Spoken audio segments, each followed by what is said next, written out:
Oh, you who believe, give charity for the pleasure of Allah,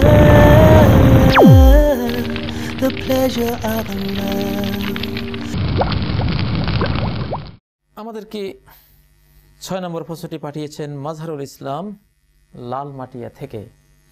বাংলাদেশে অধিক অংশে মানুষ ফিতর আদায় করে টাকা দিয়ে, অধিকাংশ মানুষ ফিতর আদায় করে টাকা দিয়ে, কিন্তু আপনাদের প্রোগ্রামে শুনেছি খাদ্যদ্রব্য দিয়ে দেওয়া উত্তম। এটা নিয়ে কিছু সন্দেহে আছি, এখন আমার কি করণীয়? ভাই মাজহারুল ইসলাম, আমাদের কিছু বলার নেই, করার নেই। আমরা মহানবী সাল্লাল্লাহু আলাইহি সাল্লামের সুন্নাহর মধ্যে বা কোরআনের মধ্যে যা পাই সেটা প্রচার করতে পারি, এর বাইরে কিছু বলার অধিকার আমাদের নেই। সেজন্য আমরা বলি যে রাসূলুল্লাহ সাল্লাল্লাহু আলাইহি সাল্লাম তো ফিতরা আদায় করেছেন দ্রব্য দিয়ে, টাকা দিয়ে নয়। অথচ টাকা তার যুগে ছিল, তার কাছেও ছিল, দেরহাম দিনার তার কাছে ছিল, কিন্তু জীবনে একটি বারও তিনি দেরহাম দিনার দিয়ে কোনো ফিতরা আদায় করেননি।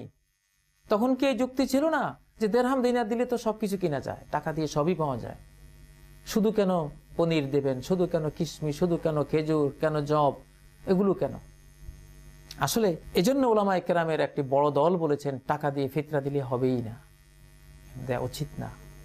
আর যারা বলেছেন হবে, তাদের হাতে কোনো দলিল নেই, তারা ইজতিহাদ করেছেন, গবেষণা করে বলেছেন হতে পারে। কিন্তু মনে রাখবেন, গবেষণা যিনি করেন ইউসিবু ওয়া ইউখতি, তিনি ভুলও করেন, শুদ্ধও করেন।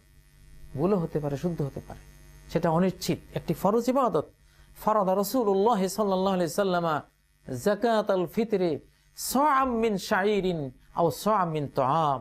সহিহ বুখারীতে আব্দুল্লাহ ইবনে ওমর রাদিয়াল্লাহু তাআলা আনহু, আবু সাঈদ খুদরি রাদিয়াল্লাহু তাআলা আনহু সহ তারা বর্ণনা করেছেন আল্লাহ রাসূল সাদাকায়ে ফিতর ফরজ করেছেন 100 জব, 100 খেজুর, 100 বা সা'আম মিন আকিদ, 100 পনির, সা'আম মিন জাবিব, 100 কিশমিশ, এগুলো ফরজ করেছেন। সেখানে তো টাকার কোনো প্রশ্ন নেই, টাকার কোনো কথাই আসেনি। অতএব সাদাকাতুল ফিতর এটি একটি ইবাদাহ, এটি নির্ণয় করেছেন আল্লাহর পক্ষ থেকে মুহাম্মদ রাসূলুল্লাহ সাল্লাল্লাহু আলাইহি ওয়াসাল্লাম। সেখানে সরাসরি এসেছে ফারাদা রাসূলুল্লাহ সাল্লাল্লাহু আলাইহি ওয়াসাল্লাম যাকাতাল ফিতরি তুহরাতাল লিস-সাইমি মিনাল লাগবি ওয়ার রাফাস ওয়া তুমাতাল লিল মাসাকিন। রোজাদারকে বেহুদা কাজ এবং অশ্লীল কাজ যা সে করেছে তা থেকে পবিত্র করার জন্য, মিসকিনদের খাবারের ব্যবস্থা করার জন্য এই সাদাকাতুল ফিতর ফরজ করা হয়েছে। এটা খাবে সে, টাকা দিলে তো সে পোশাকও কিনতে পারে, টাকা দিলে সেটা দিয়ে জমি কিনতে পারে, টাকা দিয়ে সেটা দিয়ে ঘর বানাতে পারে। খাওয়ার কাজটা তো হলো না। এদিন আল্লাহর জিয়াফতের দিন, এটা জিয়াফত, কাপড় পরার জিয়াফত না। এদিন কোনো ঘর বাড়ি তৈরি করার জিয়াফত না, গাড়ি চড়ে শ্বশুর বাড়ি যাওয়ার জিয়াফত না। জিয়াফতটা হলো তুমাতাল লিল মাসাকিন, খেতে হবে।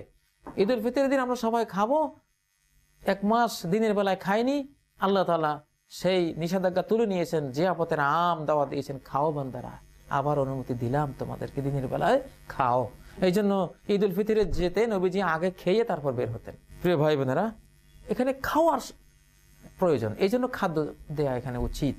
টাকা দিলে হয়তো সে সিগারেট কিনবে, টাকা দিলে হেরোইনও কিনতে পারে, টাকা দিলে অন্য যে কোনো কাজে ব্যয় করে ফেলতে পারে, যেটা জিয়াফতের চেতনার একটা পরিপন্থী। অতএব টাকা না দিয়ে দ্রব্য দিয়ে দেয়াটাই হলো সমীচীন।